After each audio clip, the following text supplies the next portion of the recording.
All right, let's have a look at history, the last chapter of the textbook, chapter 32, New Challenges, the year 2002 to present. It begins on page 917. So take a minute to get out your textbook, turn to page 917, chapter 32, New Challenges. You will see on page 917 that there are 3 lessons, so this is a pretty short chapter. We're going to spread it out over 2 weeks, so we'll take it nice and slow, and we'll take the test at the end of next week. On your own, if you want to look at the story matters there and read about the tornado in Oklahoma, you can do that. But I am going to skip ahead. So turn the page. Excuse me. Look at the map on 918 and 919. Place and time. The United States, 2002 to present. Projected population growth from 2000 to 2030. And then you see the key over on the other side. Take a minute on your own to study that map, as well as studying the timeline across the bottom. I'm not going to do that in this video, but if you want to pause it and take a minute to look at everything, that would be a good idea. All right, turn the page again, and now we're looking at 920, Lesson 1, the Global War on Terror. It matters because the September 11 terrorist attacks represented a new type of warfare that challenged old ideas about how to defend the nation. All right. The day that changed the nation. Guiding question, what events occurred on September 11, 2001? And we've already spent some time talking about it this year. Most of you should know a few things about this lesson already before we even get into it. You still need to read it, though. All right. Terrorism is the use of violence against civilians to reach a political goal, such as changing governments or their policies. Terrorists can be individuals or groups. They may act alone or with the support of a government. On September 11, 2001, the United States suffered a devastating terrorist attack. Early that morning, terrorists hijacked 4 U.S. passenger planes. Then they crashed 2 planes into New York City's World Trade Center. A 3rd plane slammed into the Pentagon, the headquarters of the Department of Defense near Washington, D.C. The 4th plane was likely headed to another Washington, D.C. target. We suspect it was either the White House or maybe the Capitol building, but no one will ever know. Instead, heroic passengers attacked the hijackers, and the plane crashed in the Pennsylvania countryside. When the attacks were over, some 3,000 people were dead. The U.S. government quickly identified who was responsible for the deadly attacks: a Saudi Arabian named Osama bin Laden and his terrorist organization called Al-Qaeda. Congress approved the use of force to fight the terrorists, and President Bush announced a war on terrorism. This was unlike any war that we had declared in the past. Normally you declare war on a country, on a place. This was war on an idea, war on the practice of terrorism. So that is going to cross political boundaries. That's not going to be specific to any one country or one area or even one group. It's a lot of different people, even in some cases, even against American citizens who are conducting terrorism. So it gets kind of complicated there. Anyway, let's keep going. We're at the top of 921. Terrorism increases. Most of the world's 1 billion Muslims, those are followers of Islam, reject terrorism. For the most part, they're good people. They're not interested in terrorism. However, some fundamentalists, such as bin Laden, do not reject terrorism. Muslim fundamentalists call for a return to traditional ways. Those who favor bin Laden's methods believe the need to create a pure Muslim society calls for drastic acts. Some Muslims feel that Western, that is, United States and European culture, weakens traditional Muslim values. The United States' support for Israel is another factor behind strong anti-American feelings. The war on terrorism. Osama bin Laden had fought in Afghanistan in the 1980s against the Soviet invasion of that Muslim country. Using family wealth, he formed al-Qaeda, which became a terrorist group dedicated to the spread of fundamental Islam. Bin Laden was supported by the Taliban, a Muslim fundamentalist group that had gained control of Afghanistan's government in the 1990s. Bin Laden used Afghanistan as his base for planning the September 11 attacks. Now, side note here. I've told you guys this before, but I'll say it again because the way that the Taliban came to power in Afghanistan in the 1990s was because the U.S. government gave them weapons and support during the Cold War when the Taliban fighters were resisting the Soviet Union. Soviet forces were invading Afghanistan and trying to take it over. And since the United States didn't want the Soviet Union to become more powerful and spread to Afghanistan, we gave weapons and money and training and support to the local people in Afghanistan who happened to be the Taliban. Okay? So remember that old adage we have discussed a few times this year, the enemy of my enemy is my friend? Well, not really, okay?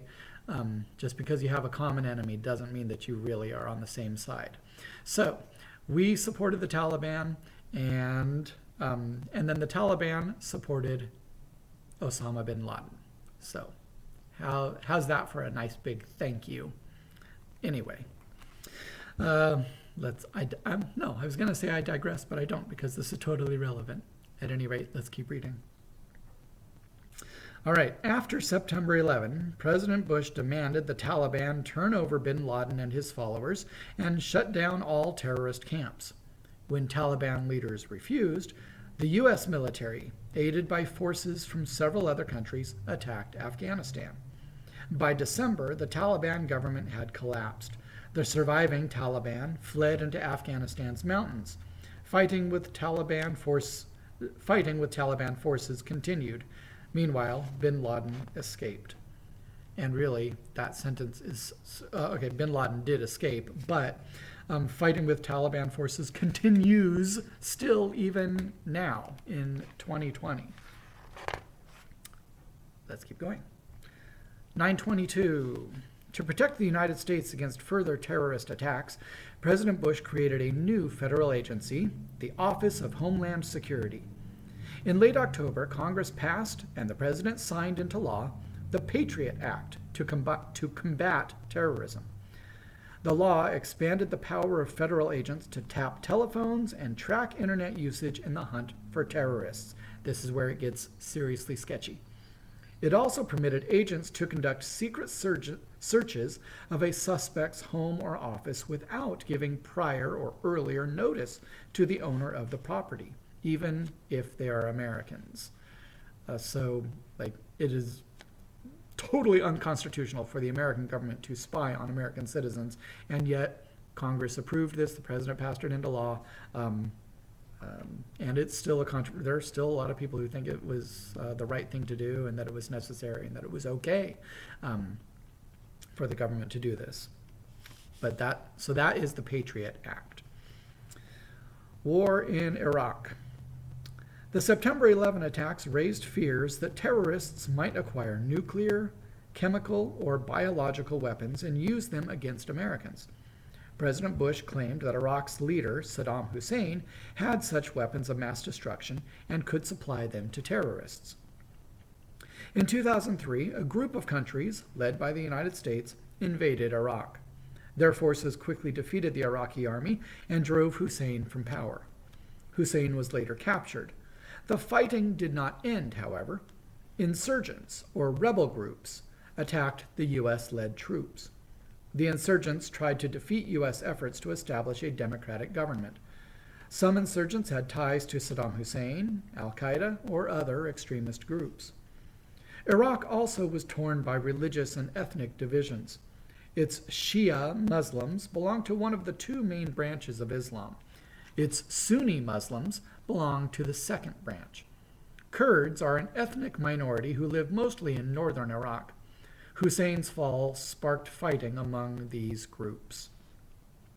Saddam Hussein was not a good guy. He was a pretty brutal dictator, and so the weird thing about brutal dictators is that their countries live in relative peace. If everyone is so scared to act up, everyone stays relatively calm, and people that otherwise would not get along with each other manage to get along out of fear of what the dictator on top is going to do to them. So Shia Muslims and Sunni Muslims have they're all still Muslims, but they have strong political disagreements, let's just put it that way. And often there is even fighting between them. And then Kurds have nothing to do with religion. It's just an ethnic group that the rest of the Iraqis didn't like and didn't want them being in their country. Those three groups had lived together peacefully under Saddam Hussein's regime, because they were all scared of him. So once he was out of the picture, those three groups started fighting against each other, and all kinds of problems rose up. So just understand that. All right. As the conflict dragged on and more lives were lost, Americans' support for the war declined. Failure to find weapons of mass destruction led many to conclude the war was a mistake. Yet President Bush was determined to stay in Iraq to try to build a democracy. Elections were held in Iraq, and a democratic government was established. The new government, however, faced many challenges, and they still do. A second Bush term. Guiding question: why did President Bush lose support during his second term? President Bush sought re-election in 2004. However, the ongoing Iraq War began to erode his support. A growing national debt, fueled by the war, drained the country's economic strength. Remember that when Bush became president, he inherited from Bill Clinton a budget surplus. The government had more money than they knew what to do with. And now just a few years later, we're back into major debt, mostly because of the war. Election of 2004. The Democrats chose Senator John Kerry of Massachusetts to run for president. North Carolina Senator John Edwards was the party's choice for vice president. President Bush claimed Kerry lacked the ability to carry on the war against terrorism. Kerry blamed Bush for the lack of success in Iraq and the weak economy. Election day saw the highest voter turnout since 1968. Nearly 61% of eligible voters went to the polls. Okay, now, side note, 61% of eligible voters, that's pathetic. How many voters should we have? We should have 100% of eligible voters. And so 61% of people who can vote are turning up, and that's the highest numbers that we've had in decades. When you guys grow up and you're able to vote, please actually do it, okay? Get out there and vote. It's like the most important thing that we can do as Americans. Okay, so there you go. Let's keep going. Nationwide, President Bush won a majority of the popular vote. His victory helped increase the Republican influence in Congress. Turn the page. Civil liberties issues. We're at the top of 924 now. The war on terrorism raised questions about civil liberties. Concerned citizens and some members of Congress believed the Patriot Act violated the Fourth Amendment's protections against unreasonable searches and seizures. Seizure, to seize something, to take or grab something, okay? Supporters of the Patriot Act argued that restricting the act would result in protecting terrorists while endangering the lives of innocent Americans. Another issue was what to do with suspected terrorists captured in battle. The United States held many of these suspects at the American military base at Guantanamo Bay, Cuba. Bush officials claimed the prisoners were illegal enemy fighters who had very few rights. One of the main rights being the right to a trial. If you're a prisoner of war, you don't have a right to a trial. Well, okay, but this isn't like a normal kind of war. So do these people get a trial, or do we just hold them in prison like indefinitely? And which is basically what was happening. These prisoners were just being held there kind of forever. They weren't given a trial. And I'll let you talk with your parents and decide how you feel about that. But those are still the facts. Okay. The Supreme Court disagreed with the idea that these prisoners had few rights. In 2004, the Supreme Court ruled in Rasool versus Bush that these prisoners had some legal rights. Those rights included the right to appeal to a court. Bush then set up special military courts to hear each case. In 2006, however, in Hamdan versus Rumsfeld, the court struck down this plan. It ruled that Bush's military courts violated U.S. military and international laws. Bush agreed to protect certain prisoner rights. Okay, so first they told him that he has to have courts, and then when he set up courts, they said, no, you're doing it wrong. So you can't have those courts. So, these are all really complicated issues, and there's no laws about them, really, so the court has to make decisions about things that have never been dealt with before, and that is the tricky job of the Supreme Court. All right, other issues at home. Early in President Bush's second term, he had to fill 2 vacancies on the U.S. Supreme Court. As a result, the president was able to move the court in a more conservative direction. First, Bush named federal judge John G. Roberts, Jr. to replace retiring Justice Sandra Day O'Connor. Before the Senate could act, however, Chief Justice William Rehnquist died, and the president named Roberts to replace him. Roberts easily won Senate confirmation as Chief Justice. Next, Bush tried to fill the O'Connor vacancy. After Senate opposition to Bush's first nominee, the president named federal judge Samuel Alito, Jr. Although some Democrats expressed concern about Alito's conservative views, the Senate voted 58-42 to confirm him. Disaster struck in August 2005. By the way, that was right after I moved to Coeur d'Alene and started teaching here. August of 2005 was when I started teaching here my first year. All right, anyway, Hurricane Katrina slammed into the coast along the Gulf of Mexico. The storm left thousands homeless and at least 1,800 people dead. But you know what? I didn't move here in 2005. I moved here in 2004. So never mind what I just said. I had been here a year when it happened.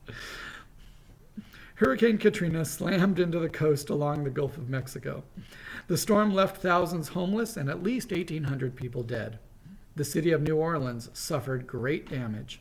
Rising waters broke through levees, or high walls along waterways, and flooded the city. A levee is different from a dam. A dam stops the water from flowing.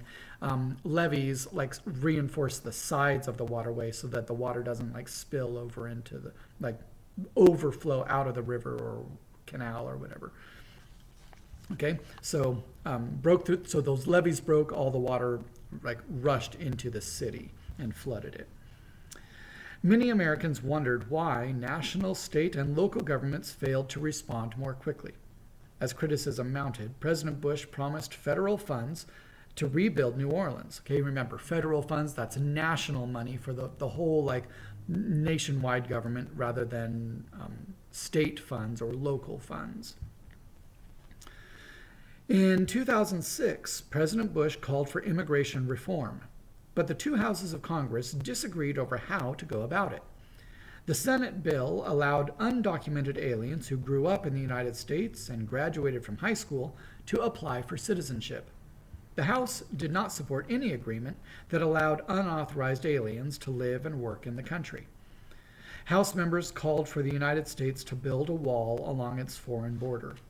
By this time, the United States had already tripled the size of its border patrol without reducing illegal immigration.